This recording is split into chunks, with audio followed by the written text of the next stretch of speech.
E nós recebemos agora o ex-presidente Jair Bolsonaro e também o deputado federal Eduardo Bolsonaro para uma entrevista em Oeste Sem Filtro. Muito boa noite, presidente Bolsonaro. Boa noite, deputado Eduardo Bolsonaro. Sejam bem-vindos. Obrigada pela entrevista. Obrigado pela oportunidade. É uma satisfação falar com um time tão seleto, com o comando, do nosso eterno Augusto Nunes. Um abraço a todos. Boa noite a todos. Presidente, quero abrir essa entrevista falando sobre a posse de Donald Trump na última segunda-feira, dia 20 de janeiro. Pergunto ao senhor como foi acompanhar à distância a posse de Donald Trump, como é que o senhor se sentiu ao ver as imagens, as fotos do evento, ao ver o seu filho e também a sua mulher, Michelle Bolsonaro, o representando neste evento tão importante aí da posse de Donald Trump? Primeiro, obviamente, preparei para ir.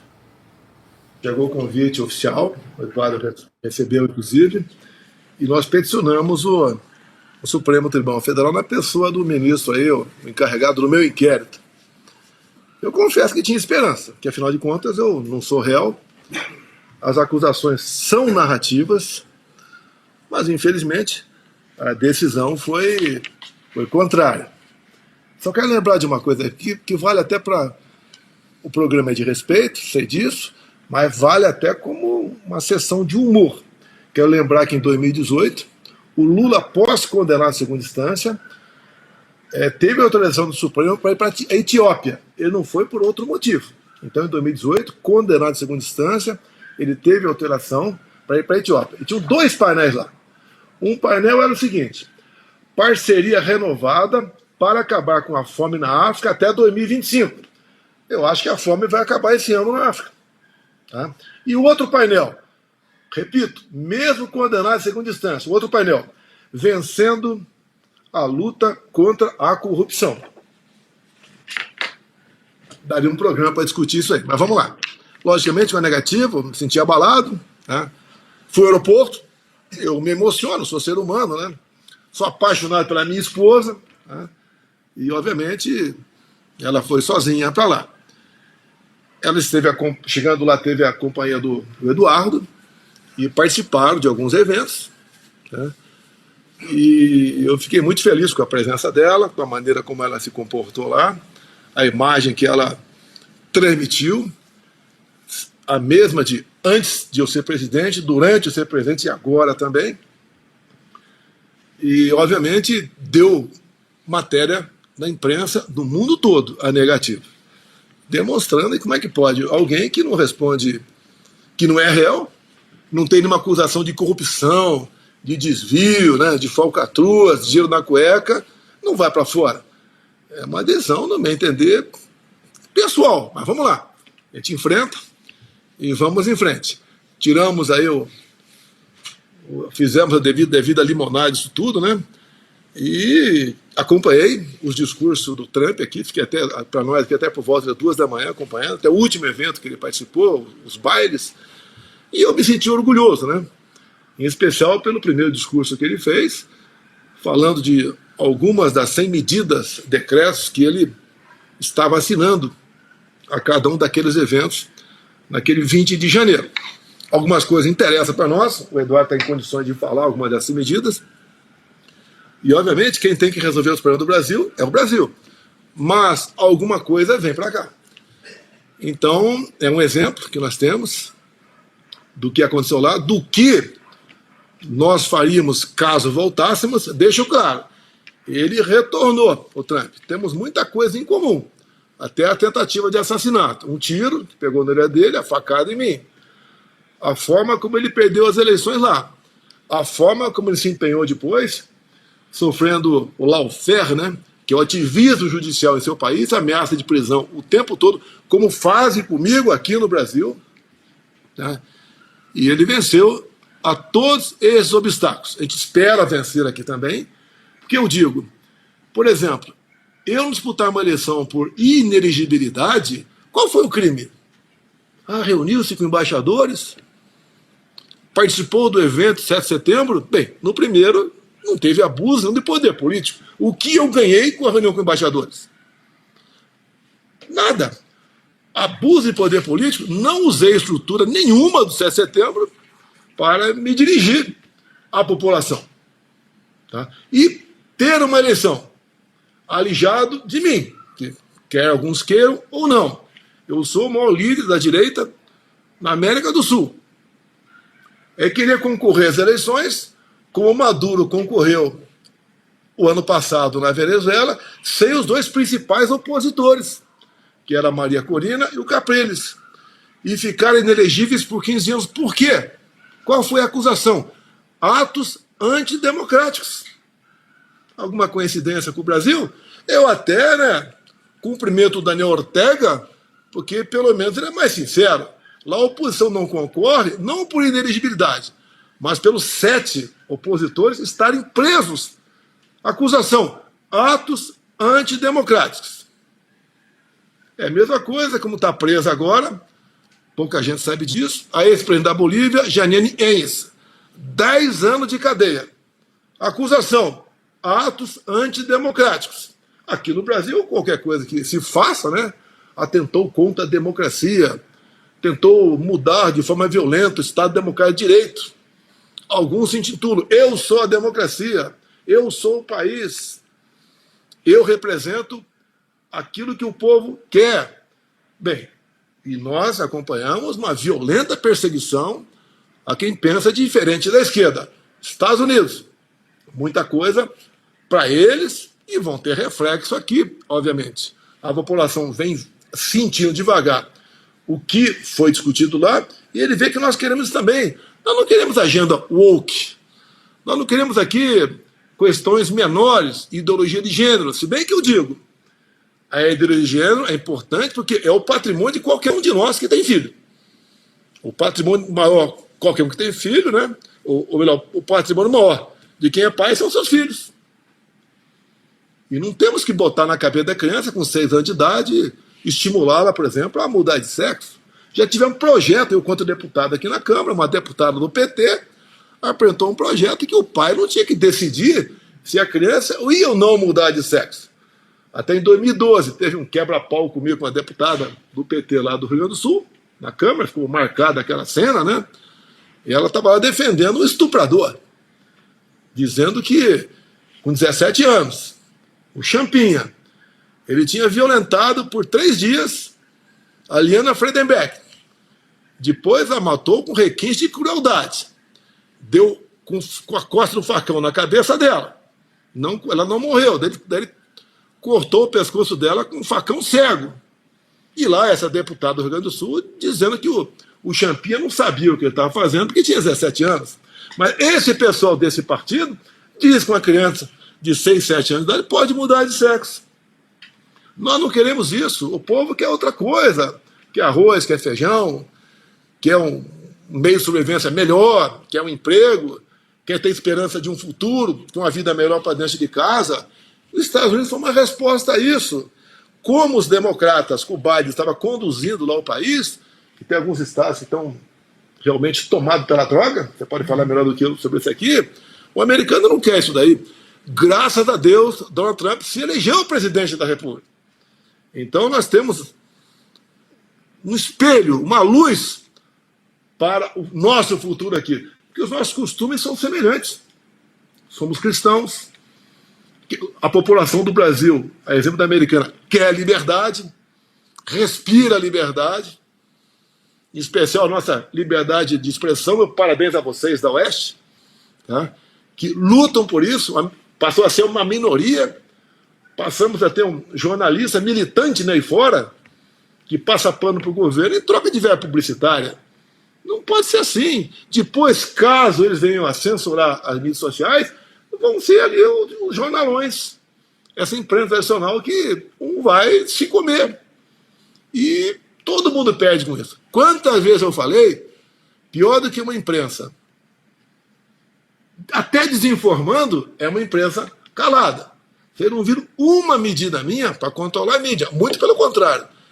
Você não vai acreditar que eu vou falar aqui. Eu peço que vocês depois pesquisem, Eu apresentei em 21 uma medida provisória. Chegou lá no Senado. Eu copiei dispositivos da Constituição para falar em liberdade. O presidente do Senado, do Congresso, devolveu a medida provisória. E nada mais estava escrito lá do que dispositivos condicionais, letra por letra, vírgula por vírgula, para demonstrar que nós não precisamos de leis. Nós precisamos de pessoas que cumpram as leis. E, lamentavelmente, as pessoas que, algumas, né, que deveriam dar exemplo de cumprimento da lei, faziam exatamente o contrário. Quer complementar? Não, o Trump ele tem colecionado vitórias mesmo antes de tomar a posse, e uma das questões que eu acabei relembrando aqui foi quando o presidente Bolsonaro falou da questão das drogas, né, quando ele ameaçou tarifar o México em 25% dos produtos vindo do México, né, pouco tempo depois ocorreu a maior apreensão de fentanil da história do México.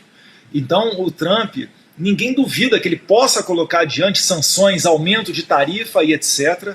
E ele realmente já está conseguindo colecionar muitas vitórias. O retorno de uma parte dos reféns que estavam em poder do Hamas há mais de um ano, mulheres estupradas, violentadas, certamente algumas delas diariamente.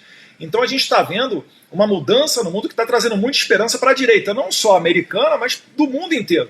Todo mundo está vendo que é possível você ter um país onde seja banido, por exemplo, a Ana Paula pode falar melhor do que nós, essa questão de homens competindo contra mulheres. Eu até tenho uma dúvida. Eu acho que no decreto do Trump ele não proibiu o contrário.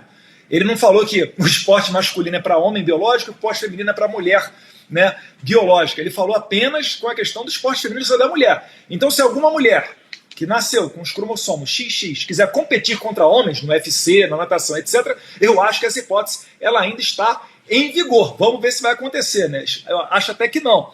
Mas, enfim, muita coisa acontecendo e a gente está à disposição aqui para dar qualquer tipo de detalhe com relação à posse dele, que foram eventos maravilhosos, né, muito bem acompanhados pela primeira-dama e pela... Perfeito. Deixa eu registrar aqui rapidamente a audiência. Já estamos com mais de 106 mil telas nesse momento acompanhando essa entrevista, além, claro, de quem nos acompanha pelas TVs e rádios. Eu vou abrir agora a entrevista para os nossos parceiros de bancada. Augusto Nunes, fica à vontade para endereçar aí sua pergunta ao presidente Jair Bolsonaro, também ao deputado Eduardo Bolsonaro, então a ambos. Fique à vontade. Boa noite aos meus companheiros de programa. Boa noite, presidente. É um prazer voltar a conversar com o senhor. Boa noite, deputado Eduardo Bolsonaro. Eu queria saber que recados você trouxe, que são publicáveis, do pessoal presente, Eduardo, às solenidades ocorridas em Washington. Você conversou com muita gente, nós vimos as fotos em que você aparece ao lado de integrantes da família, né, de um filho do Trump, conversando com autoridades. Por exemplo, quero saber se você chegou a conversar com o Milei, se trouxe recados de autoridades de outros países para o teu pai. Primeiro, Augusto, como o senhor deputado, não veio uma democracia normal, né? O deputado Gustavo Gaia teve uma conversa com Elon Musk, a Polícia Federal, em 1 ou 2 semanas para confiscar o seu celular. Então, tem que pensar 2 vezes no que eu vou falar aqui para não tomar, de repente, alguma medida contra a minha pessoa. O que eu posso falar é que todos eles estavam cientes da questão do Jair Bolsonaro não ter comparecido, porque até onde eu sei foi a única autoridade convidada pessoalmente pelo Trump, porque esse convite ele passou pela mão do presidente Trump, ele despachou pessoalmente o convite para o Jair Bolsonaro. E que, lembrando, o Jair Bolsonaro ele não é simplesmente uma pessoa que tem relação com a família, né, que os seus familiares têm relação com a família, um ex-presidente, mas ele também é oposição ao governo Lula. Então olha o recado que o Brasil mandou para os Estados Unidos, mandou um recado de enfrentamento. Eu relembro aqui, o Hamas soltou agora os reféns, mas 12 horas após a eleição do Trump estava pedindo cessar-fogo. O Putin declarou que estava pronto para sentar à mesa para discutir a guerra da Ucrânia. O Xi Jinping, através do porta-voz do Partido Comunista Chinês, disse que esperava um convívio pacífico com a América de Donald Trump. E o Brasil aqui não, mandando recados, falando que o Trump é a nova cara do nazismo, impedindo a ida de Jair Bolsonaro, e lembrando aqui, né, quando o Lula, com condenação, poderia e foi ao exterior. Então isso tudo, quando você fala para um americano, é muito simples, é muito fácil você mostrar para ele que a gente está vivendo uma ditadura aqui. Eu me arrisco a dizer que eu esperava que o Alexandre de Moraes fosse ser mais perspicaz e permitir a ida de Jair Bolsonaro. Porque a não ida de Jair Bolsonaro gerou um prejuízo muito maior do que se ele tivesse ido. E fora isso, só para finalizar aqui, os jantares que nós estamos é longe de uma questão de status, de glamour que seja, né? Por mais que seja um maravilhoso vestido da Ivanka Trump, né? A dança lá, a valsa lá no salão do Starlight Ball, aquilo dali passa do meu lado o Mark Zuckerberg, do meu outro lado aqui passa o Patel, do outro lado aqui passa a Palme Bond, passa o PGR, o chefe da CIA, o chefe do FBI, o ministro da Saúde, Bob Kennedy Jr. Então, é uma infinidade de pessoas que passam ali e, por vezes, você tem a oportunidade de conversar com elas, que elas estão acessíveis. Né? São jantares exclusivos, 100 pessoas, 200 pessoas. Então, isso daí é que é o mais interessante. Obviamente, a gente não pode abrir tudo, mas, certamente, existe uma preocupação com o Brasil e existe muita consciência do momento que nós estamos vivendo. Então, eu acho que no andar da carruagem, a gente vai começar a ver, principalmente nesse primeiro ano, algumas medidas que vão impactar o Brasil vindo lá do governo Trump, como essa agora da questão migratória. Quanto ao presidente, eu queria só lembrar o seguinte, né, presidente? Os homens mais impopulares do Brasil podem viajar para qualquer país e comentar assuntos políticos com os quais eles não têm nada a ver, como, por exemplo, os ministros do Supremo que comentam o sistema de governo agora. O senhor, que é o único político brasileiro que pode circular, um dos raros políticos brasileiros que circulam sendo aplaudido em todos os lugares, o senhor não pode comentar nada sobre política e também não pode viajar porque o senhor fugiria do Brasil. Augusto, a negativa para eu não viajar, que está assinado ali pelo senhor Alexandre de Moraes, ele cita o exemplo seguinte, que alguns saíram e não voltaram, como Felipe G. Martins, que saiu dia 30 de dezembro de 22 no avião do presidente Jair Bolsonaro e não mais retornou. Isso não é verdade. Já está comprovado. Ele não esteve no meu avião. Ele, até nessa data, é uma data que ele embarcou aqui de Brasília para Curitiba. A família dele, a noiva dele, é do interior do Paraná. E use isso. Parece que se dá uma ordem, olha, dá negativa aí. O assessor vai lá e inventa um negócio qualquer, com muita criatividade, e o ministro assina embaixo. Isso é horrível. Dá uma negativa fundamentada, sem problema nenhum. É que você pergunta, né? Qual a acusação contra mim? Não me pega em joias, em cartão de vacina, tentativa de golpes. Não existiu nem atos preparatórios, nada, zero.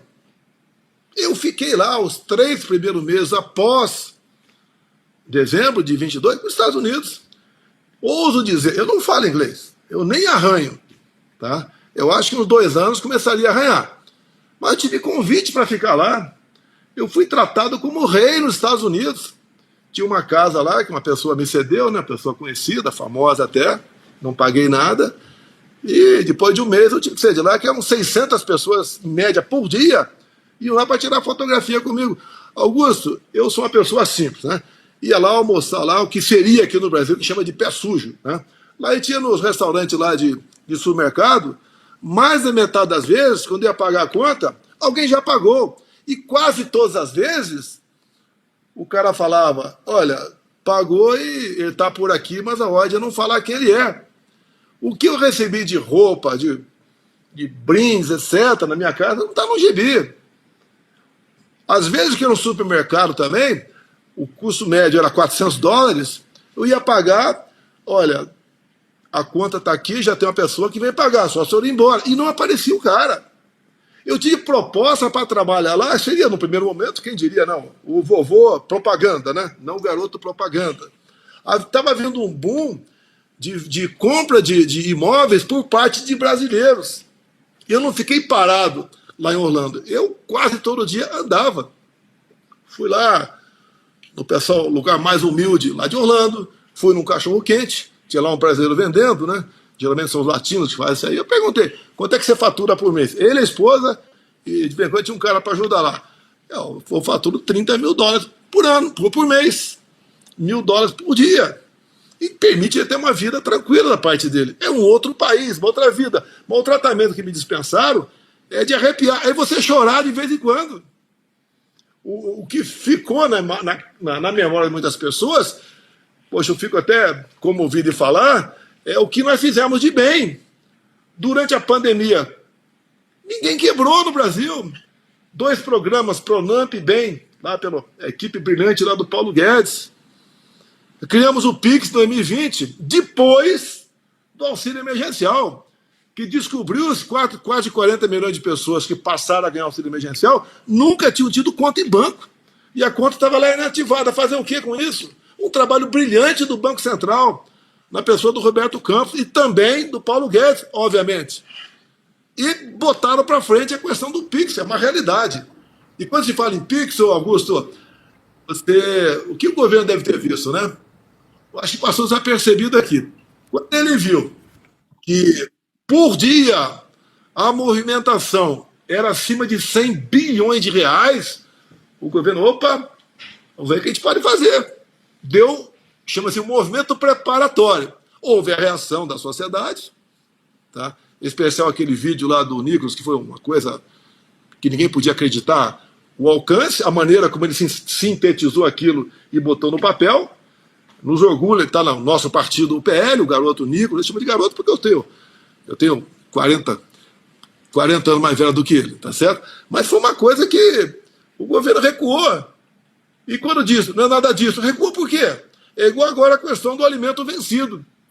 Querem convencer a população que tem uma data de vencimento que está ali, ele sabe como é que é aqui as questões no Brasil, e dizendo que a data pode ser um pouco mais flexibilizada. O que o governo pode fazer agora?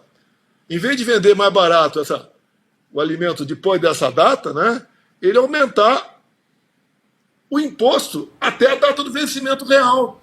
Presidente. Porque se cria aí, ele pode criar para isso o imposto do pecado. Pois não. Perfeito. Deixa eu rodar aqui com mais perguntas dos nossos comentaristas. Alexandre Garcia. Presidente, deputado Eduardo, tudo bem? Presidente, vou desviar um pouquinho, estamos falando bastante de Estados Unidos, queria falar de Brasil. Dia 1º de fevereiro tem a eleição dos presidentes da Câmara e do Senado. E, como a gente sabe, são 2 cargos que têm um poder praticamente absoluto sobre a pauta das 2 casas. Pode sentar em cima e não votar, né? Lá no Senado, o Senado é o único lugar que, aprovando o nome de ministros do Supremo, também tem o poder de reprovar, né? Se um determinado ministro não for o guardião da Constituição, como deve ser. E eu vi que o senhor está apoiando Alcolumbre, mas no mandato anterior de Alcolumbre, ele sentou em cima de pedidos de impeachment de ministros do Supremo. Eu gostaria de saber por que o senhor está apoiando Alcolumbre. Olha, eu acho que uma vez ele eleito, o comportamento não vai mudar muita coisa. O Davi Alcolumbre está eleito. É um final aí de Copa do Brasil, né? Por exemplo, aí o Flamengo e o CRB, lá de Alagoas, do presidente da Câmara, Arthur Lira. Você já sabe qual é o resultado. Tá? E a votação é secreta. O que acontece? Nós, um dia que cometemos um erro, nós sonhamos em eleger o Rogério Marinho em fevereiro de 2023. E ele teve em torno de 33 votos. 13 votos nossos e 20 de outros partidos. E fizemos o possível. Perdemos. E quando você perde, você fica sem mesa diretora, nenhuma vaga lá, e sem vaga em comissão. Se você quiser convocar um ministro, quer convocar, por exemplo, a ministra Nise agora, que está com problema de dengue, entre outras coisas. Você não pode convocar. Você quer convocar o Haddad para explicar a questão de alimentação com prazo de validade, além do carimbo ali na lata, você não pode. E também na mesa. O que nós estamos negociando com esse apoio é a primeira vice-presidência. A primeira vice, você já participa da mesa. Você pode, numa ausência lá do Alcolumbre, botar em votação, por exemplo, o projeto da anistia. A gente não quer esperar a anistia para o futuro presidente de direita, caso seja eleito em 26, vai tomar posse em 27. Tem um pessoal que está preso aqui que é uma tortura. Se o elemento está preso porque fez algo de errado, é regra do jogo. cara estuprou, sequestrou, assassinou. Eu não vou falar em corrupção porque você não tem punição para isso. Tá? Tudo bem, mas essas pessoas, isso é tortura. Cada segundo para eles lá é uma eternidade. Eu amanhã vou ver o jogo do Palmeiras na televisão aqui, como a semana passada eu vi o Palmeiras na Copa de Futebol Júnior ser eliminado. Fiquei chateado, mas quem está lá dentro está assistindo o jogo olhando para o concreto. Nós temos que trabalhar nesse sentido. E mais, se nós não temos, por exemplo, uma comissão e também uma vaga na mesa, o total são mais de 100 cargos que vai para oposição, para outros partidos. E nós não temos como trabalhar. A gente vai ser zumbi. A gente joga, inclusive, com esse reforço, para nós termos uma boa bancada por ocasião das eleições de 26. Não adianta um candidato aí, não quero falar o nome dele, né? É uma votação de uma candidatura até de protesto. Aí eu tenho um nome a zelar. Todos nós temos um nome a zelar. Mas nós não podemos perder essa chance. Nos fortalece para 26. Agora você pode ver, até o outro lado, né? O outro candidato. O Bolsonaro foi candidato 3 vezes a presidir a Câmara dos Deputados. Sim, é verdade. Só que uma das vezes, o Alexandre Garcia, os outros todo mundo tem, né? Mas você é extremamente privilegiado aí. Em 2005, tivemos uma disputa, que foi o Severino Cavalcante e Luiz Eduardo Grinhal. Se você entrar no YouTube e bota lá o melhor discurso de Bolsonaro, você vê como eu destruí a candidatura de Luiz Eduardo Grinhal. Eu tinha a chance de ganhar? Zero. Mas como eu era candidato, eu tinha 10 minutos para ocupar a tribuna. E eu desmontei a maior fake news, nem se falava esse termo na época, do PT. A maior fake news da história do PT ocorreu em 2002, onde a internet, você tinha laptop, pegava o teu fio aqui do laptop, botava no plug do telefone.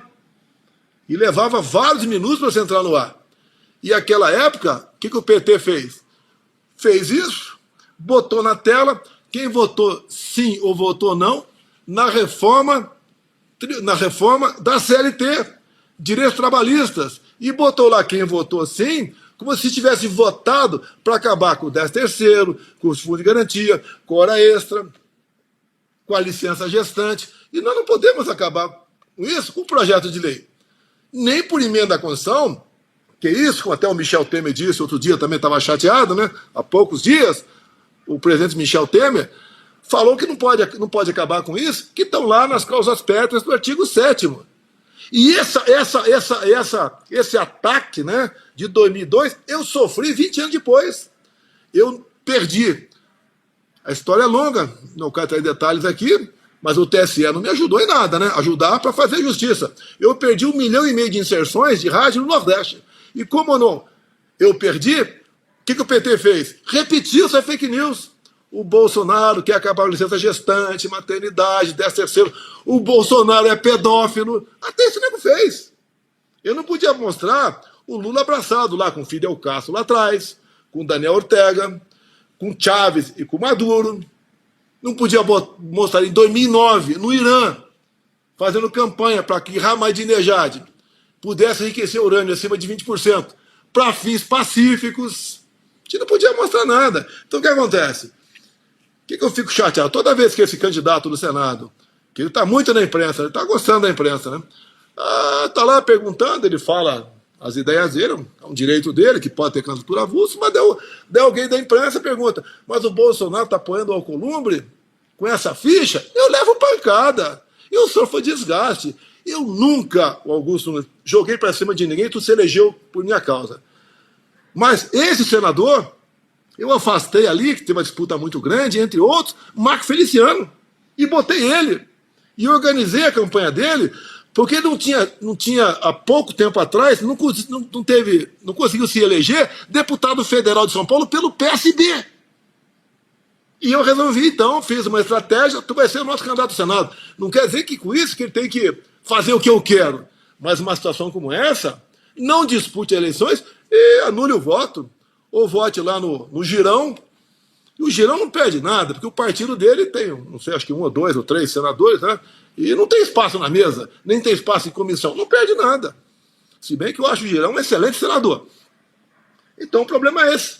É a mesma coisa na Câmara. Nós fizemos um acordo com o Arthur Lira lá atrás. Tivemos boas comissões. Inclusive o Nicolas foi ser um bom presidente da comissão de educação. E o Lira, todo mundo tem crítica a ele, né? Mas eu quero falar coisa boa. Se não é o Lira ser meu amigo, companheiro de algum tempo, nós não teríamos uma crise que era mundial, o preço dos combustíveis, zerados os impostos federais, do diesel, do etanol, da gasolina, do gás de cozinha. Graças ao Arthur Lira, fizemos isso. Graças ao Arthur Lira, nós botamos um teto de 17% no ICMS, no telefone, energia elétrica, gasolina. Tinha estado que cobrava 34% de ICMS de gasolina. Dava, na época, R$ 2,30 por litro de gasolina de imposto estadual. Então tivemos esse apoio lá. Achar que o que eu quero, que o Lira quer, nós vamos conseguir tudo, não vamos conseguir. É o possível. E crescemos. É uma marca nossa essa questão de diminuição da carga tributária que o próprio Paulo Guedes deu declaração depois. Estamos reduzindo impostos, estamos arrecadando mais. É que o Trump tem falado agora e já começou a fazer. Vai diminuir a carga tributária, inclusive dos ricos. Perfeito. Não é o papinho sempre aqui, né? Vamos cobrar. O rico não paga imposto. Eu lembro quando zerei os impostos federais, entre outras coisas, de jet ski. O cara tá vendo o rico. Não tem nada a ver. Quem toma conta na marina do jet ski é uma pessoa humilde. Veleiro também, pedido do Gilson, de turismo, né? Gilson, por que se quer zerar os impostos de importação de veleiro? Ele falou, cada veleiro na Europa, lá são 7 milhões de veleiros. Direto e indiretamente, cada veleiro, 2 empregos. Vamos fazer a mesma coisa aqui. Então, essa política foi excepcional. O próprio Paulo Guedes, uma grande cartada dele. Vamos partir para reindustrialização. O que é isso, Paulo Guedes? O que você quer com isso? Eu não tenho vergonha de falar que não entendo economia, não. Eu não fiz cursinho e colei na prova, não. Tá? O que você quer? O que é isso, Paulo Guedes? Ou PG ou Poço Ipiranga. Que ele nunca reclamou de eu chamá-lo de Poço Ipiranga, não é pejorativo, não. É porque ele, o cara manjava. Tá? Então, quando ele diminuiu em 1/3 o IPI de 4 mil produtos, ele falou que quero que as empresas produzam algo mais barato, em consequência vai vender mais, vai arrecadar mais, vai sobrar um dinheiro para o cara comprar uma máquina nova. É isso aí. Mas nós demos exemplo, o que seria uma reforma tributária? Essa agora que foi feita, que o PL, dos 90 e poucos deputados, 80 votaram contra, tem os trairinhos ali que votaram sim, né? A maioria é de uma região do Brasil, porque eles sempre gostam de um carguinho, etc. Mas a conta é salgada para todo mundo. Nós vamos fazer a devida depuração em 26, mas estamos fazendo essa parte.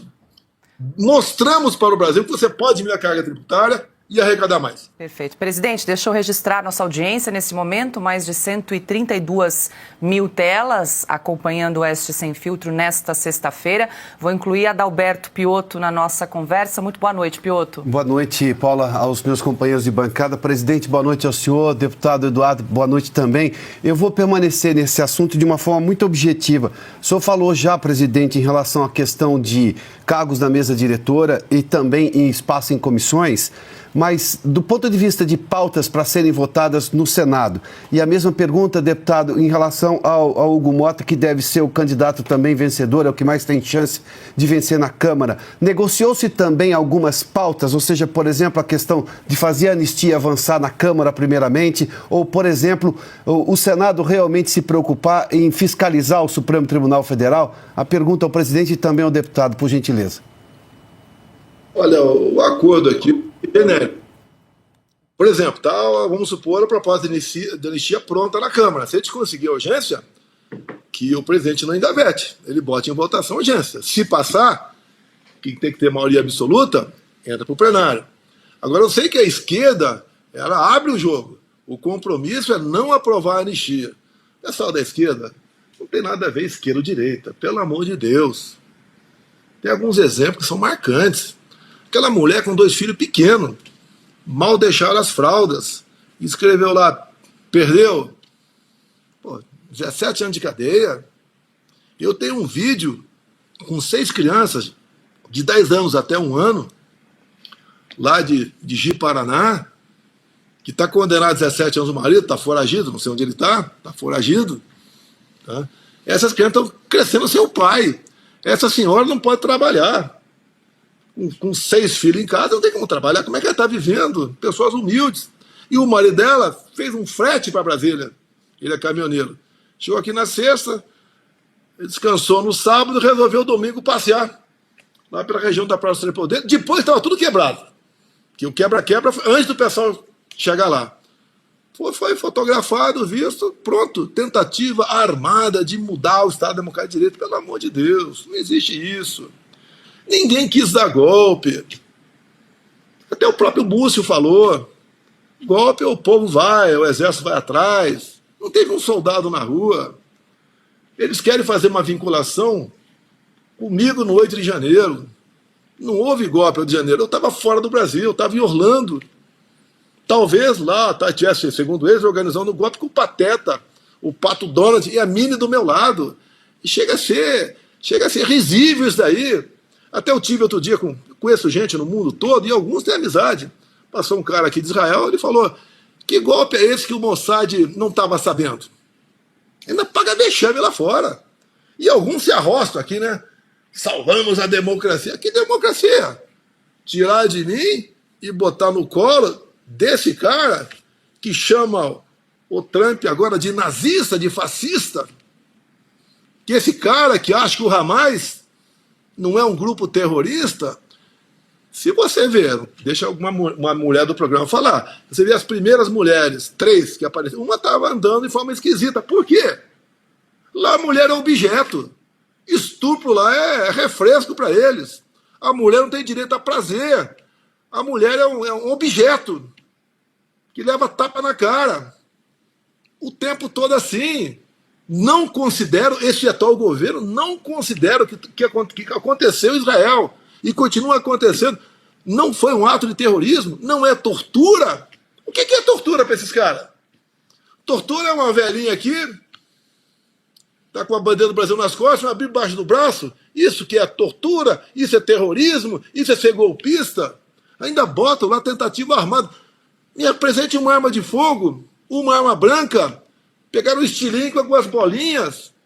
É o que eu vi o editorial do Estado de São Paulo, de 2, 3 dias atrás. Parabéns, Estado de São Paulo. Meu primeiro emprego, né? Eu era jornaleiro em Eldorado Paulista. Lá no editorial, falando o que claramente? Que o governo acabou. Só resta a farsa da defesa da democracia. Tá o jornal Estado de São Paulo. Parabéns, Estado de São Paulo.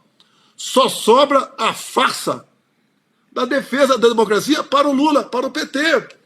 Como um editorial de 2, 3 meses atrás, do Estadão também, onde ele fala, PT, um partido popular sem povo. Não teve povo nem durante as eleições. O que é comum, né, quando se fala em lua de mel, pelo menos no primeiro ano, onde o presidente vai, o povão vai atrás. Ele não saiu, não foi para lugar nenhum. Não era bem recebido em nenhum lugar. Diferentemente de mim, durante a campanha e pós-campanha. Porque o povo acredita em mim, porque a gente fala a verdade. Eu lembro quando eu vim candidato a presidente, né? Eu confesso, eu não sei o que aconteceu comigo. Foi em 2014, eu resolvi me candidato. Tudo bem.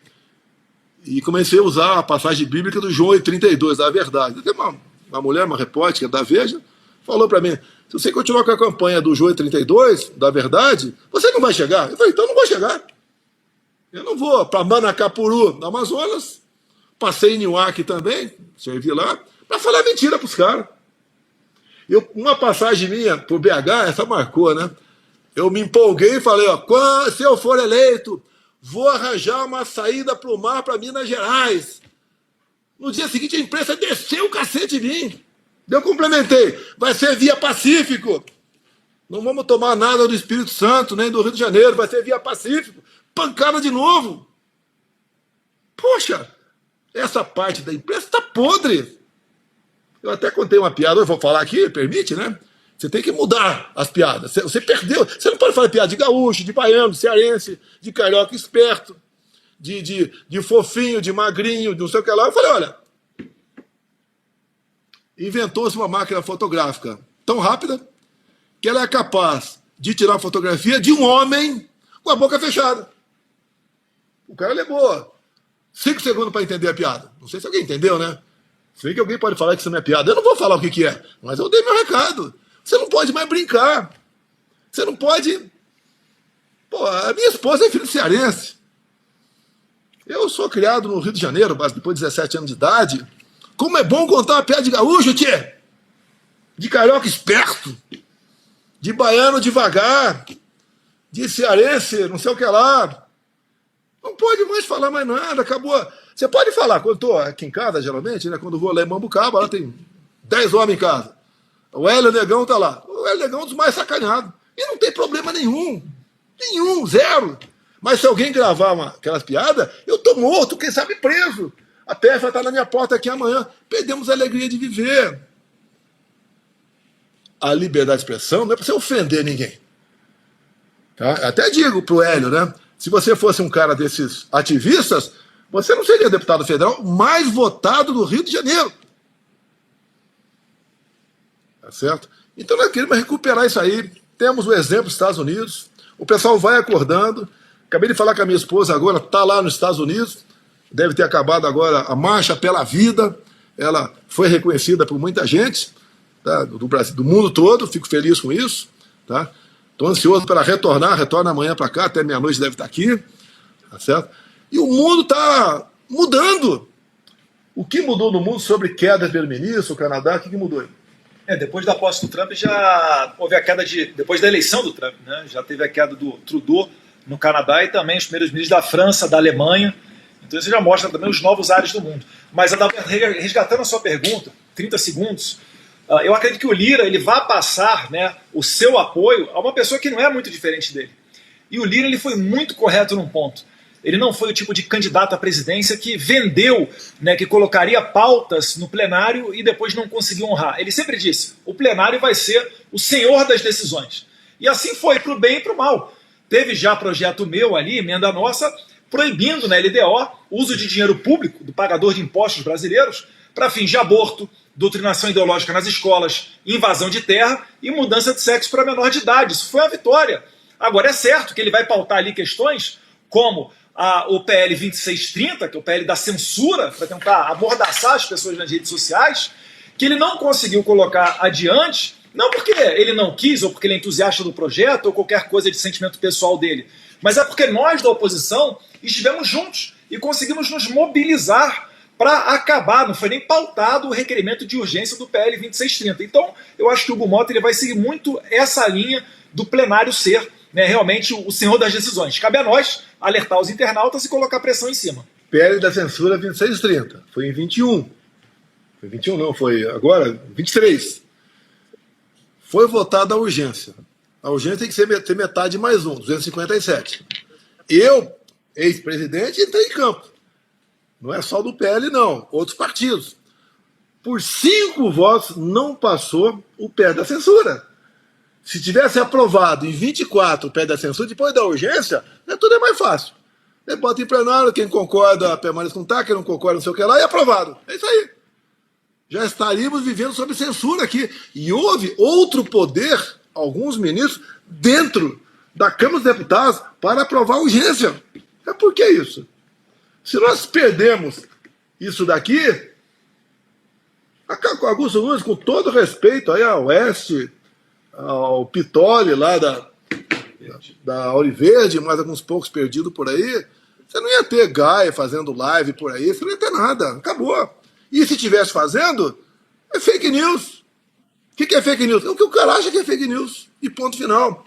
Então tivemos ali na beira do abismo. Graças a Deus conseguimos vencer isso daí. Quando alguns me criticam, né, frouxonaram, que é comum, né? O cara é um frouxo. Eu estava lá em 70, nas matas Vado Ribeira, que é de Eldorado Paulista, lá, olhando para onde foi o Lamarca. Nem o pai dele tinha nascido. E o cara está me criticando e esculhambando. Até costumo dizer, né? Eu sei das minhas limitações. Eu não sou o cara, tá? Tem milhares de pessoas mais inteligentes do que eu por aí. Mas eu sou a canoa velha que está ali na margem do rio para atravessá-lo cheio de piranhas. Se tocar fogo na canoa velha, você vai ter que atravessar o rio cheio de piranha num toco de bananeira ou nadando. Você vai ser comido pelas piranhas. E aqui em Brasília está cheio de piranha, no sentido figurado, né? Que a preocupação é outra, é o poder. Eu mostrar para vocês o que está acontecendo com o Itaipu Binacional, que está bancando a COP30, vocês caem para trás. Deixo claro. Quando falo em COP, quando assumir não, na transição em 2018, o Brasil ia realizar a COP25. Eu mandei um recado. Não vou fazer a COP25. Não fizemos a COP25. Não fizemos. E agora é diferente. Estão fazendo a COP30, mas é um grande negócio. E estão explorando uma empresa que é a Itaipu Binacional para bancar a COP30, que é uma vergonha. E agora, a COP30 sem Estados Unidos, talvez sem a Argentina, vai ser lá o passeio, o pessoal faturar com obras, né? Especial de desassoreamento lá do rio que passa lá para o Belém. Isso é muito bom, desassoreamento bacana pra caramba, tá? E dinheiro jogado fora, mano. Deixa eu incluir, presidente, deixa eu incluir a Ana Paula Henkel também aqui nessa conversa. Ana? Boa noite, presidente. Boa noite, deputado. Bom, a produção disse que eu posso fazer uma pergunta para o senhor e uma para o deputado Eduardo. Então, presidente, para o senhor a minha pergunta é a seguinte: o deputado federal Rogério Correia, do PT de Minas, ele afirmou recentemente que o deputado Hugo Mota prometeu ao PT não pautar a anistia dos presos do 8 de janeiro. O senhor disse numa recente entrevista que o Hugo Mota tem esse compromisso, né, com esse projeto, se chegar à presidência da Câmara. Eu queria ouvi-lo em relação a isso. E no mesmo assunto, para o deputado Eduardo, eu queria saber do deputado se o deputado tratou algum assunto sobre a situação dos refugiados brasileiros com o presidente Milei na Argentina, se houve a oportunidade de conversar com o presidente da Argentina em relação aos refugiados do 8 de janeiro que estão lá naquele país. Olha, o compromisso dele comigo é seguir o regimento. Como disse, conseguiu uma urgência, ele bota em votação a urgência. Se passar 257, agora a esquerda, como diz o editorial do Estado de São Paulo, né, não quer a anistia, porque a esquerda não tem que apresentar, o PT não tem que apresentar para o povo, a não ser nós salvamos a democracia, vencendo o Bolsonaro. Esse é o discurso deles. Eu não tenho específico com o Hugo Mota, é esse ou aquele assunto. Ele sabe o que nós queremos. Agora, não pode um presidente da Câmara simplesmente ignorar o regimento interno, porque os nossos, não digo os 95, mas os 80 parlamentares têm como partir para a obstrução e complicar a vida do pessoal lá dentro. A gente quer deixar que o governo vote suas propostas, né? Agora, eu entendo que mais importante que a própria vida, eu entendo, você pode entender de forma diferente, é a liberdade. Não é justo mulheres, avós, quase bisavós, condenadas por uma coisa que não fizeram. Num julgamento onde o juiz que condenou não ouviu a voz do advogado. Não houve o devido processo legal. Eu repito sempre, se eu, por exemplo, sou tão criminoso assim, sigam o devido processo legal. E começa que o meu foro não é Brasília. E nem dessas pessoas é aqui. Um inquérito que não teve nem sorteio. O MP lá atrás foi contra isso e continua até hoje. O inquérito que está há 6 anos, que está em aberto. Eu vi na imprensa agora que o advogado Braga Neto pediu acesso à única delação premiada e não foi concedido. Ué, que legítimo direito da defesa é esse? Se o Braga Neto é tão culpado assim, devido ao processo legal. E assim tem que ser. A gente não pode ter esse tipo de julgamento no Brasil. Os advogados foram ignorados. O advogado sempre fala, né? Sem advogado não tem democracia. Parabéns, é verdade, mas o presidente da OAB é um que entende diferente. Por que será? O que move agir dessa maneira? Quais são os seus temores? E eu sempre digo, vocês também devem dizer a mesma coisa, hoje estão pegando a gente. Amanhã vai pegar você que está do outro lado. Ou nós estamos no país democrático ou não estamos. Sempre a historinha, prender Jair Bolsonaro. Prender por quê? Qual é o crime? Vou me relacionar com o 8 de janeiro? Não tenho, não estava no Brasil. E achar que o pessoal do Rio de Janeiro, ninguém tentou dar golpe ali. Ah, ele planejou um golpe lá atrás. Não existiu planejamento de golpe nenhum. Golpe não se planeja com estado de sítio, como foi acusado lá atrás. Golpe se planeja não é só com o militar, se planeja com o setor da sociedade. Se for olhar 64, né, falo que foi golpe. Não é, vamos discutir se foi ou não foi golpe 64. Mas até o AB apoiou. Toda a imprensa, exceto a última hora. O pessoal do campo concordou porque não queria as suas propriedades, né, sendo confiscadas para a turma lá do Julião, que era o MSC de antigamente. Os empresários, a mesma coisa. A Igreja Católica aderiu com a marcha com Deus pela família. É isso. E aqui teve o quê? Inclusive, né, vocês já falaram muito aí, eu de vez em quando consigo acompanhar vocês, quando sobra um tempo, né? O chefe da BIM recebeu 33 alertas que ia ter problema na esplanada. E depois vem as imagens do Flávio Dino, mais de 100 câmeras. Olha, se o golpe é do Bolsonaro, mostra as imagens. Querem passar o trator? Vamos condenar. Dei 17 para esse pessoal, vou dar 30 para o Bolsonaro. Passar o trator. Olha, o mundo está de olho no Brasil. O americano tem uma coisa que ele preza muito: direitos humanos de verdade. Uma pessoa que está condenada, presa por ter cometido um crime, você não está atentando contra os direitos humanos. Mas um inocente, cumprindo pena de 17 anos, isso é desumano. O americano zela por isso. E eu tenho certeza que nessa parte, entre outras, né, a gente vai ter aqui os vetos dos Estados Unidos a nosso favor. Bem brevemente, Ana Paula, obrigado pela pergunta. Eu queria só citar aqui um trecho de uma matéria do Metrópolis para iniciar a resposta e ver a gravidade da nossa, entre aspas, democracia, que eu já não considero democracia, né? No Metrópolis tem aqui: ao mesmo tempo, o ministro ressaltou que Eduardo é um dos aliados de Bolsonaro que tem colaborado constantemente com a fuga de investigados pelos atos do 8 de janeiro para a Argentina. Abre aspas para Alexandre de Moraes. O apoio à ilícita evasão do território nacional dos réus condenados definitivamente pelo plenário do STF em casos conexos à presente investigação e a defesa da permanência clandestina no exterior, em especial na Argentina, para evitar a aplicação da lei e das decisões judiciais transitadas em julgados, estão constantemente sendo corroboradas pelo deputado Eduardo Bolsonaro, que, segundo a própria defesa, teria intermediado os convites para a viagem requerida pelo indiciado Jair Messias Bolsonaro para os Estados Unidos, fecha aspas, diz Moraes. Ou seja, né, eu estou sendo acusado de uma maneira velada, isso aqui é uma ameaça típica de regimes autoritários, para dizer o seguinte: olha, Eduardo, estamos de olho em você. O que você está fazendo está dando margem para a sua própria prisão preventiva, que é a fuga de pessoas condenadas para que não seja aplicada a lei penal. Isso daqui vem no momento depois de Glenn Greenwald, a quem eu devo a minha liberdade, ter feito matérias publicadas na Folha de São Paulo, que ele teve acesso às conversas de WhatsApp de juízes assistentes de Moraes, onde eles falam: o Alexandre mandou pegar o Eduardo Bolsonaro.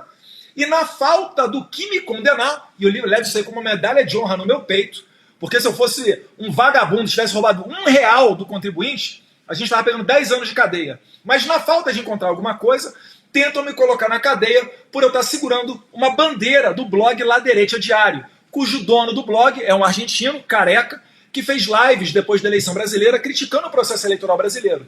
E aí diriam que ele é antidemocrático e que eu faço parte de uma trama internacional para acabar com a democracia brasileira.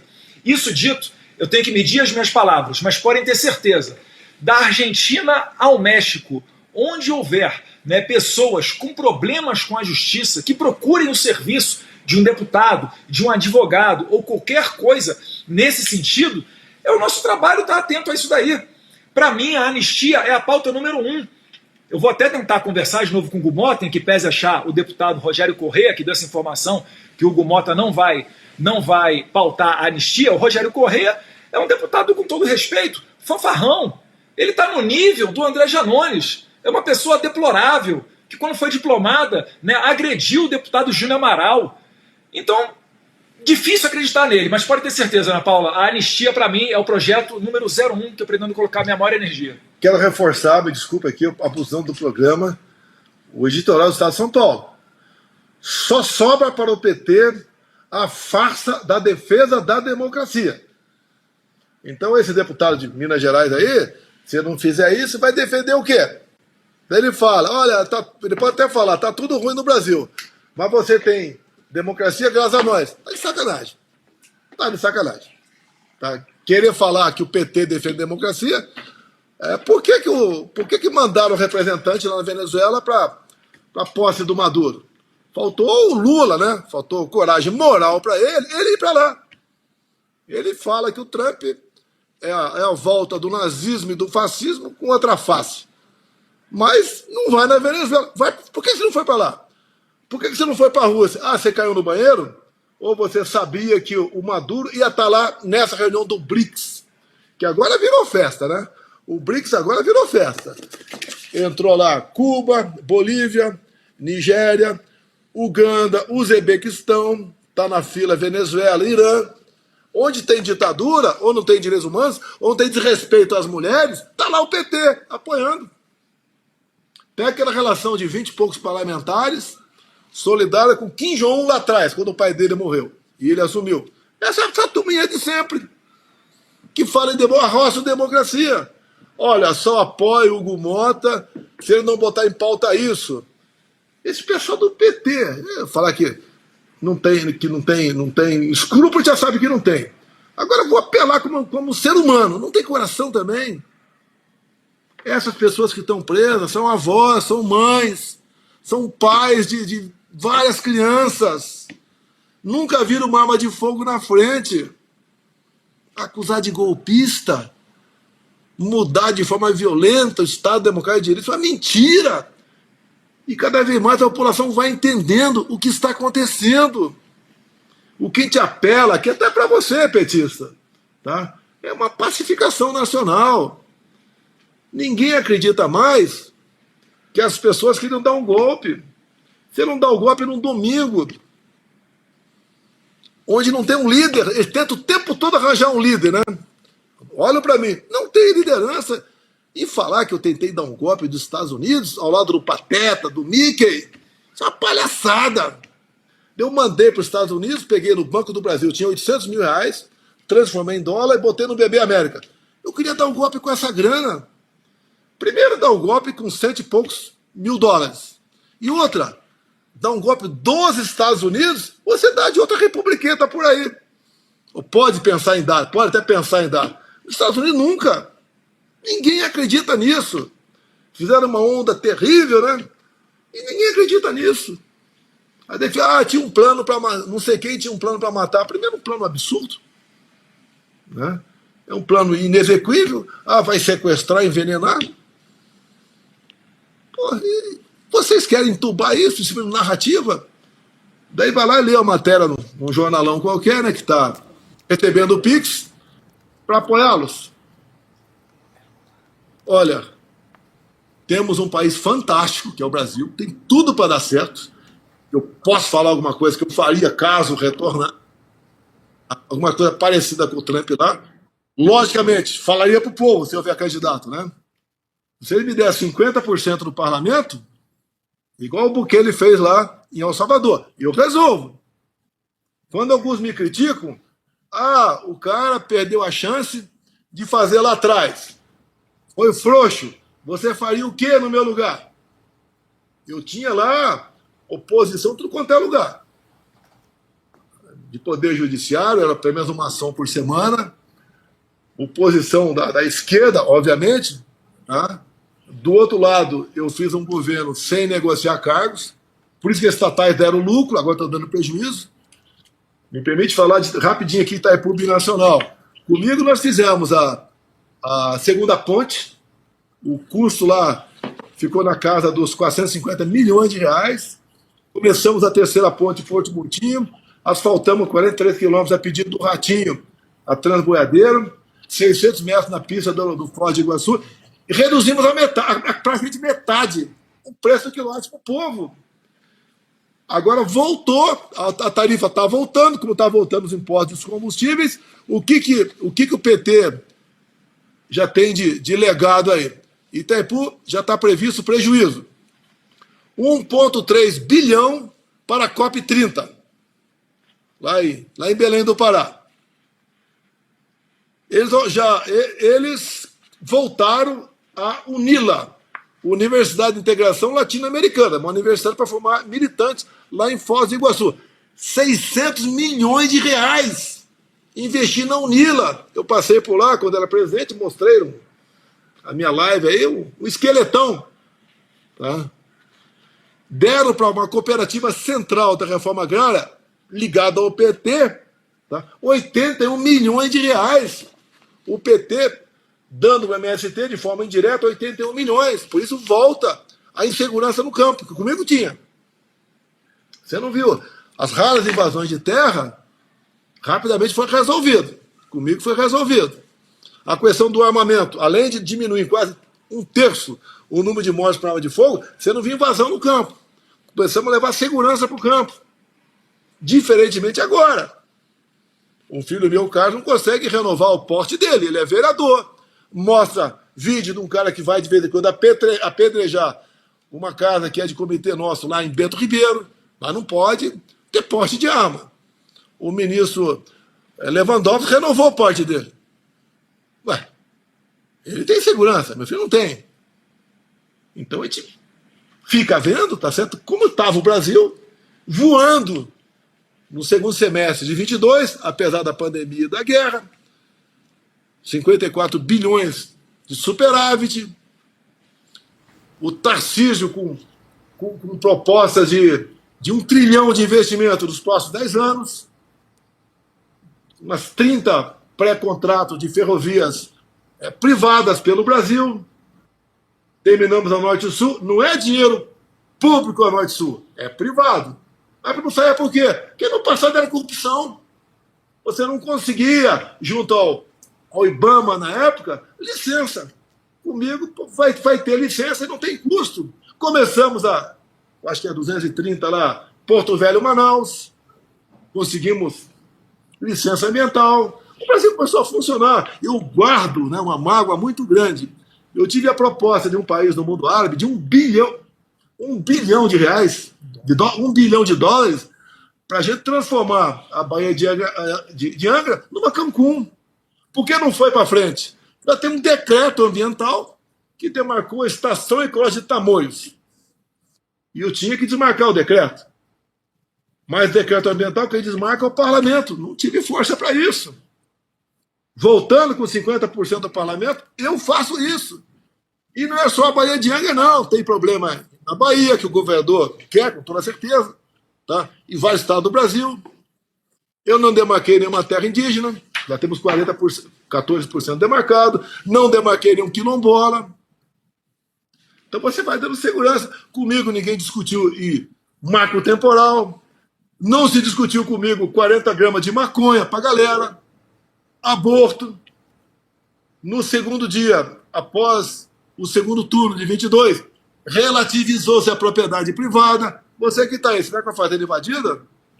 Depois de 10 anos, 12, 15, você consegue terminar a luta na justiça pela reintegração de posse. Agora, essa reintegração vai ter que ser submetida a uma comissão formada por gente do Poder Executivo, com toda certeza, pessoal do MST, para saber se a reintegração vai ser feita ou não.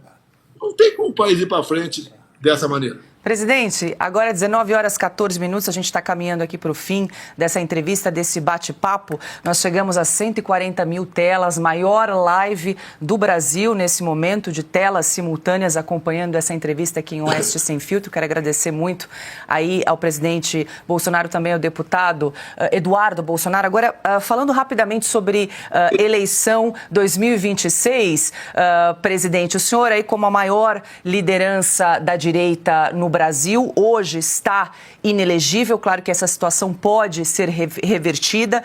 Nesta semana o senhor concedeu algumas entrevistas a alguns veículos de comunicação falando aí de possíveis nomes à mesa para a sucessão presidencial. Então gostaria de ouvi-lo nesse respeito. Quem seria o nome caso a sua inelegibilidade não seja revertida até 2026? O senhor citou alguns nomes, citou o nome dos seus filhos, Flávio Eduardo Bolsonaro, também da sua mulher Michele Bolsonaro. Bolsonaro, que está aí, inclusive, no retrato atrás de vocês. Queria ouvi-lo, se o senhor tivesse que escolher hoje um nome, quem seria? Olha, a CNN me entrevistou 40 minutos, completou agora 24 horas, mais de 500 mil visualizações na CNN.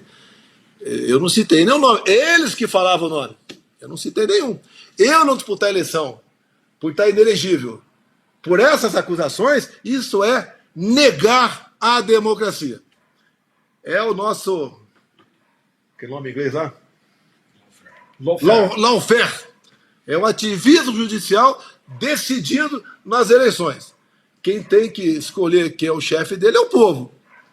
Não é um juiz do Tribunal Superior Eleitoral. Ele se reuniu com embaixadores. Inelegível. Esperou mudar 2, ou lá são 7, né? 2 na indicação do Executivo. Ele que botou, na verdade, indicou, da lista tríplice indicou 2 e foi para votação. Ele usou a estrutura do 7 de setembro. Não é verdade. Eu não disputar eleições por causa dessas acusações é uma negação da democracia. É o que o Maduro fez na Venezuela. Tornou inelegível, porque lá são 15 anos, as 2 maiores oposições a ele. Até digo, né, o Daniel Ortega, da Nicarágua, está sendo mais corajoso. Lá não tem inelegibilidade. 7 na cadeia. Aqui é a mesma coisa. Se me botar na cadeia, abuso de autoridade. Qual a acusação? Até tenho desafiado uma grande rede de televisão, né, que tem perdido audiência. Eu falo, olha, 2 horas comigo, 8 das 10 da noite, ou até meia-noite, se quiserem, vão ter a maior audiência da história, e a gente vai discutir esse assunto. Vocês me acusam, eu quero 30 minutos para falar das potencialidades do Brasil. Para falar do Vale do Rio Cotingo, lá em Roraima, para falar da Renca, no Pará, né?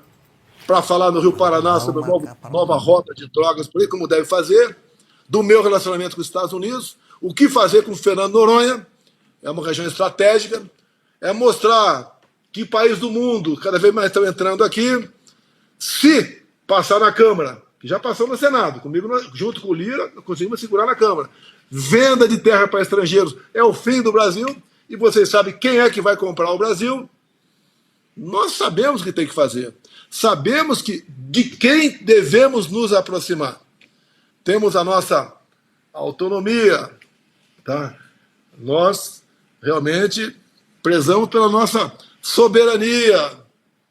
Mas quando eu converso, por exemplo, conversava com o governo americano, eu sabia que o PIB deles é 14 vezes maior do que o nosso. Então não é de igual para igual. Como o Lula falou agora, eu não quero brigar com os Estados Unidos. Ô bebê, você não quer brigar com os Estados Unidos? Você não vai invadir Porto Rico, como o Maduro acabou de propor para você? Para tomar Porto Rico e Estados Unidos? Até deu o nome do batalhão.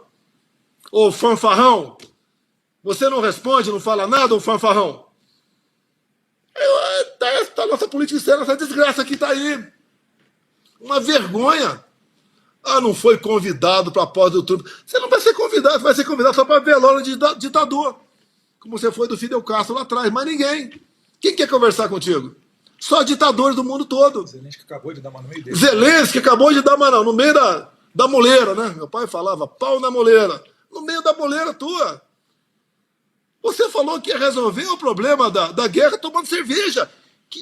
Que vergonha falar isso aí. Eu detesto Lula, mas, pô, fico com vergonha, pô. Desce outra cerveja. Ele e o Putin tomando cerveja. Eu tive 3 horas conversando com o Putin. Algumas coisas eu posso falar, outras não. Mas é um cara diferente, pô. Não vou elogiá-lo nem criticá-lo. É o teu país. Eu fui lá atrás de fertilizantes para o nosso agro. Que se eu não fosse negociar, como a guerra estava na iminência de acontecer, não teria muito fertilizante aqui. O agro ia perder a sua produtividade. Nós alimentamos mais de 1 bilhão de pessoas ao redor do mundo. Os preços aqui explodiam aqui no Brasil. O agro, que é o nosso orgulho, viu, Lula? Você fala que eles são fascistas, né? Você nem sabe o que é fascista, ou mente sobre o que é fascista. Mas sem o agro, complica a situação no Brasil. Você pode se abster de muita coisa, mas de encher a barriga, não. E fizeram a nossa parte. Deu 30 dias, chegaram quase 30 navios aqui de fertilizantes. Então, comandar um país não é fácil. O que eu me considero, quando citou aí nomes, né? Vários nomes citou Ratinho, citou Caiado, Zema, Tarcísio, eles falaram em Flávio, falou Eduardo, falou em Michele. Então eu fiz um comentário em cima disso. Quando foi da Michele, teve o Paraná Pesquisa por 2 vezes, a Michele está ali quase na margem de erro para o Lula.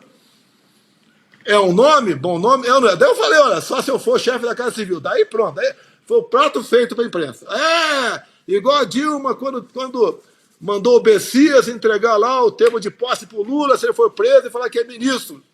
O Bolsonaro quer fugir do Supremo. Pô, você tem certeza que a Michele seria eleita? A Michele quer ser candidata? Vocês falaram, perguntaram, eu falei. Mas tivesse falado Augusto Nunes candidato, Alexandre Garcia, eu falaria alguma coisa. Eu falei. Agora, todo respeito, né? Com todos aí que estão falando, eu sei que pessoas mais inteligentes do que eu, um montão por aí. O Tarcísio é uma cabeça fantástica, baita de um gestor. Está no estado que tem a maior densidade demográfica do Brasil. Está fazendo um excelente trabalho em São Paulo. Mas tem que ver como é que ele fica perante o Lula, por exemplo. Como é que fica? Ele tem entrado no Nordeste? Não tem? Vai precisar de alguém estar à frente dele? Não vai? Está aí na frente. Agora, eu tenho um sonho de voltar a comandar esse país. Eu não tenho obsessão pelo poder, eu tenho paixão pelo meu Brasil. E tenho conhecimento. E digo, se eu vier candidato, se o povo me der, nós temos 54 vagas para o Senado, contando com o Partido Aliado, me der 40, na Câmara, der metade para o PL, a gente resolve os problemas, pô. Dentro das 4 linhas, que tanto critico, né? O cara critica, ele falou 4 linhas, e fala um palavrão. Você faria o quê no meu lugar? O cara não fala. O cara não fala. Devia ter feito isso ou aquilo. Tá, feito como? Quando se fala em crítica. Crítica é eu falar que o Augusto Nunes, por exemplo, estava jogando futebol e na ponta direita e é um perna de pau. Tá? Quem eu botei no lugar? No lugar do Augusto Nunes. Eu vou botar quem para jogar lá no lugar dele? O Piotr, né? Não dá, o Piotr é pior do que ele. Então você tem que ter uma alternativa, não é só criticar. É que eu disse agora há pouco, tem garoto dando pancada em mim sobre questões ideológicas, mas quando eu conheci a ação do Lamarca no Vado Ribeira, na minha cidade, Eldorado Paulista, 8 de maio de 1970, nem o pai desse garoto era nascido ainda. E querem mais prova que eu estou com o povo? Eu podia estar do outro lado. Eu podia estar me comportando como o Rodrigo Pacheco. Não ia ter problema nenhum. Não ia estar preocupado se a PF vai estar na minha porta amanhã cedo ou não. Não estaria. Zero. Presidente, eu preciso... Agora, eu pretendo resgatar a democracia em nosso país. Perfeito.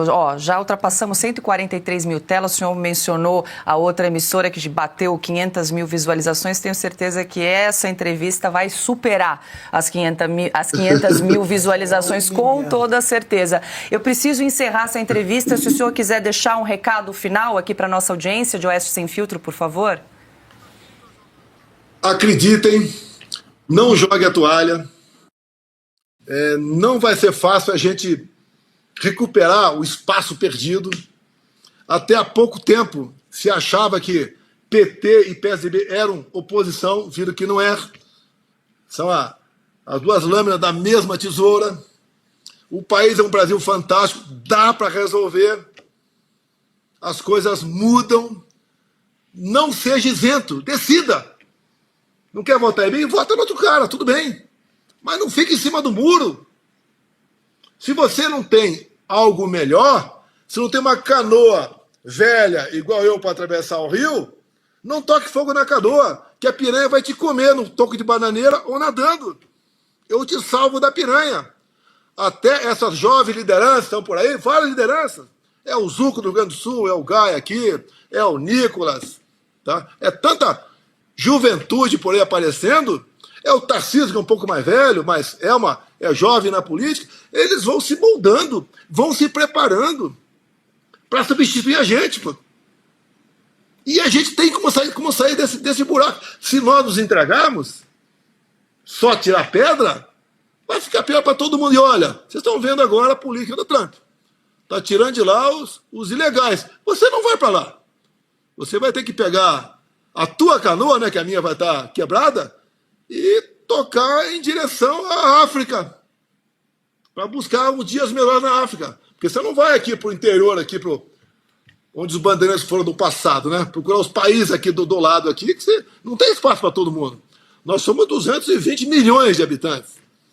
Olha o que está acontecendo em Pacaraima, Roraima, com os venezuelanos. A gente não quer isso para nós.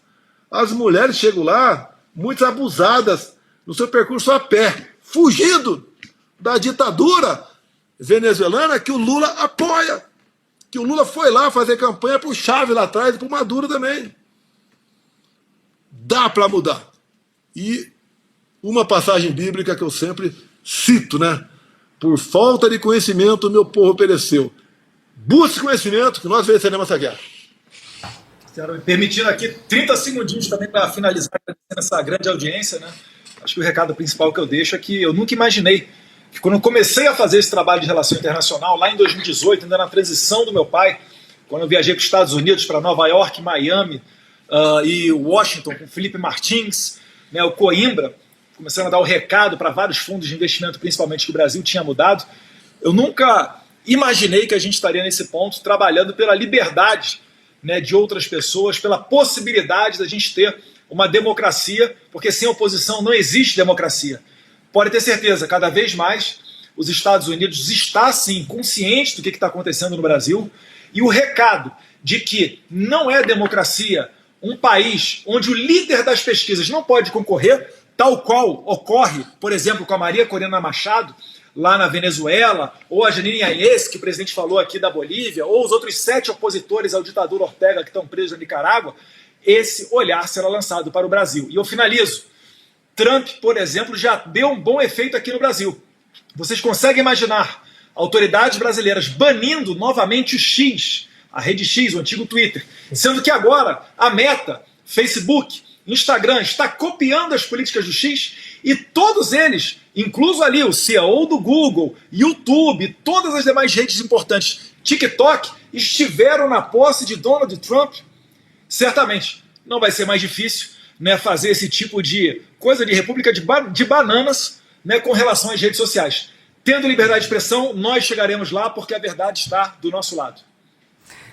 E olha só, a produção acabou de me avisar que nós já superamos as 500 mil visualizações somadas nesta transmissão. Agora são mais de 140 mil telas ao vivo acompanhando Sem Filtro. Quero agradecer muito a gentileza dessa entrevista ao presidente Jair Bolsonaro e também ao deputado federal Eduardo Bolsonaro. Desejo a vocês uma ótima noite, um bom final de semana e até uma próxima. Até a próxima, Paulo. Até mais. Tchau, tchau, pessoal. Bom, agora 19h28. A gente